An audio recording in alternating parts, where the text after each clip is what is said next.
the brave. Skarloey loves to puff through the hills on the island of Sodor.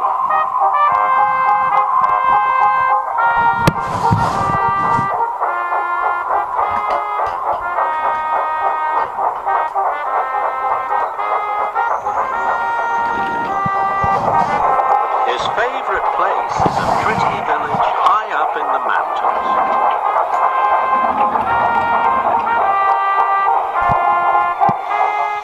But in the winter, the mountain village gets very cold. So it's important that the engines deliver coal to the village. The houses must be snug and warm. One morning, Rheneas was delivering his empty trucks to the incline.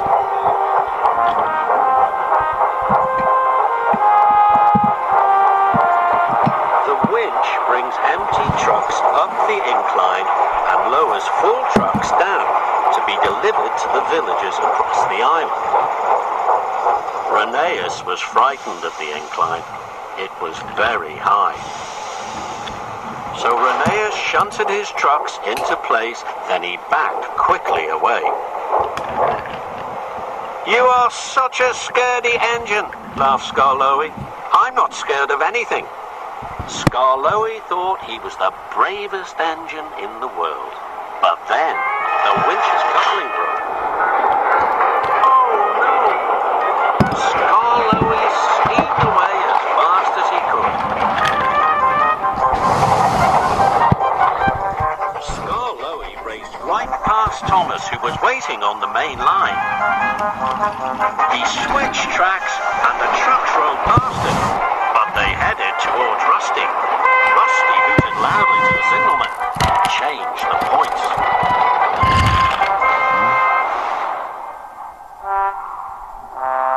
Soon the thin controller, Mr. Percival, arrived.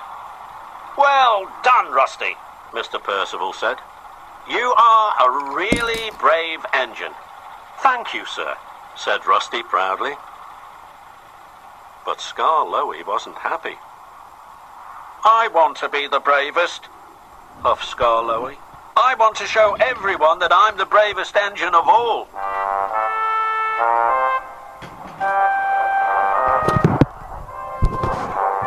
The next day, Skarloey was shunting trucks onto the incline.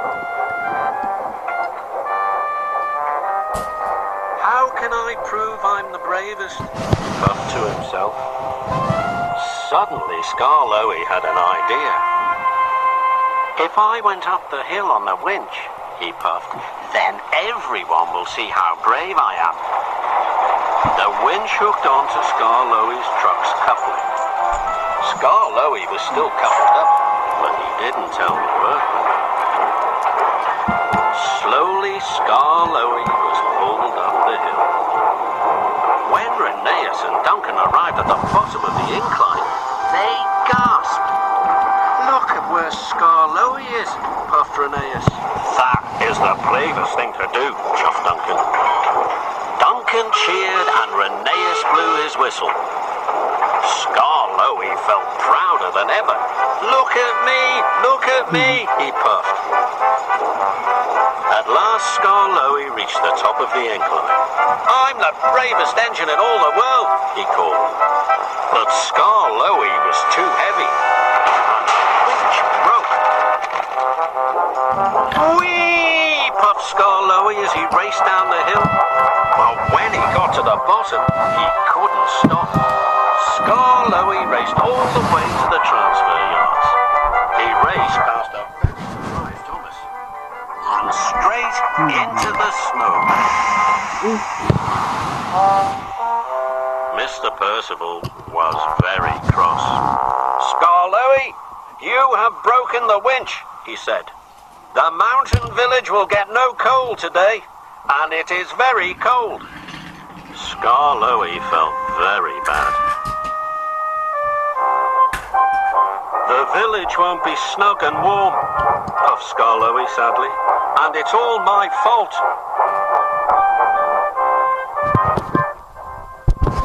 Suddenly, Skarloey had an idea. There's only one thing to do, he puffed. I will have to collect the coal myself.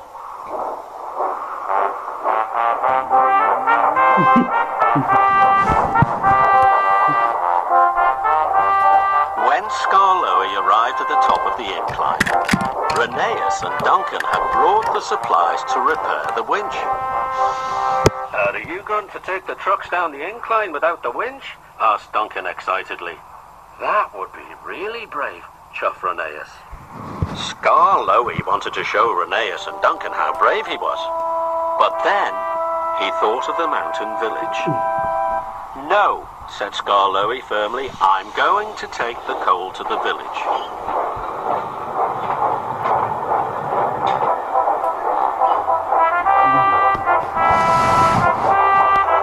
So he puffed slowly and carefully back down the steep track. No one was there to see him working hard. No one cheered or blew their whistles. But it didn't matter. What mattered was getting the coal to the village.